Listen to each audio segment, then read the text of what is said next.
লিল্লাহি রব্বিল আলামিন ওয়াসসালাতু ওয়াসসালামু আলা আশরাফিল আম্বিয়াই ওয়াল মুরসালিন। সম্মানিত দর্শক, একজন দিনী ভাই জানতে চেয়েছেন রাসূল করিম সাল্লাল্লাহু আলাইহি ওয়াসাল্লাম তিনি মোট কত বৎসর তার সাহাবায়ে কেরামকে হাদিসের তালিম দিয়েছেন। অর্থাৎ তিনার প্রশ্ন হচ্ছে যে রাসূল সাল্লাল্লাহু আলাইহি ওয়াসাল্লাম তার সাহাবীদেরকে তিনি কত বৎসর হাদিসের দার্স দিয়েছেন। তো সেই ভাইয়ের জ্ঞাতার্থে আমি জানাতে চাচ্ছি যে রাসূল করিম সাল্লাল্লাহু আলাইহি ওয়াসাল্লাম তিনি নবুয়ত প্রাপ্তির পর থেকে মৃত্যু অবধি তিনি ইলমে হাদিসের খেদমত তিনি করেছেন এবং তার সাহাবায়ে কেরামকে তিনি সেটা শিক্ষা দিয়েছেন। তো এ দ্বারা এটি প্রতীয়মান হয় যে রাসূল সাল্লাল্লাহু আলাইহি ওয়াসাল্লাম তিনি ৪০ বৎসর বয়সে নবুয়ত প্রাপ্ত হন। নবুয়ত প্রাপ্ত হওয়ার পর তিনি ৬৩ বছর তিনি উম দুনিয়ার জমিনে তিনি ছিলেন।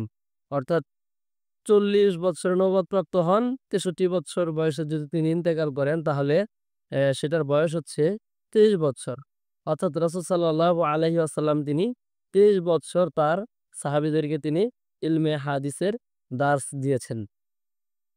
এরকমভাবে তিনি সর্বশেষ যে হাদিসটি রাসূল সাল্লাল্লাহু আলাইহি ওয়াসাল্লাম তিনি মৃত্যুর রোগে আক্রান্ত অবস্থায় যে হাদিসটা শিক্ষা দিয়েছেন যে আসসালাত আসসালাত ওয়া মা মালাকাত আইমানুকুম, যে ও আমার সাহাবীরা সালাত, সালাত তোমরা সালাতকে ছেড়ে দিও না এবং তোমাদের অধীনস্থ দাস-দাসীদের কি করবা?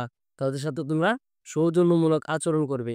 এটা দ্বারা এটি প্রতীয়মান হয় যে রাসূল সাল্লাল্লাহু আলাইহি ওয়াসাল্লাম তিনি ৪০ বৎসর নবুয়তপ্রাপ্ত হওয়ার পর এই যে একটা শেষ হাদিস, এই শেষ হাদিস পর্যন্ত তিনি তার সাহাবীদেরকে ইলমে হাদিসের শিক্ষা দিয়েছেন। অর্থাৎ তিনি ২৩ বছর ইলমে হাদিসের শিক্ষা দিয়েছেন। এটি তার জীবনী থেকে আমরা জানতে পারি। তো আশা করি আপনারা এই প্রশ্নের উত্তরটা পেয়ে গেছেন।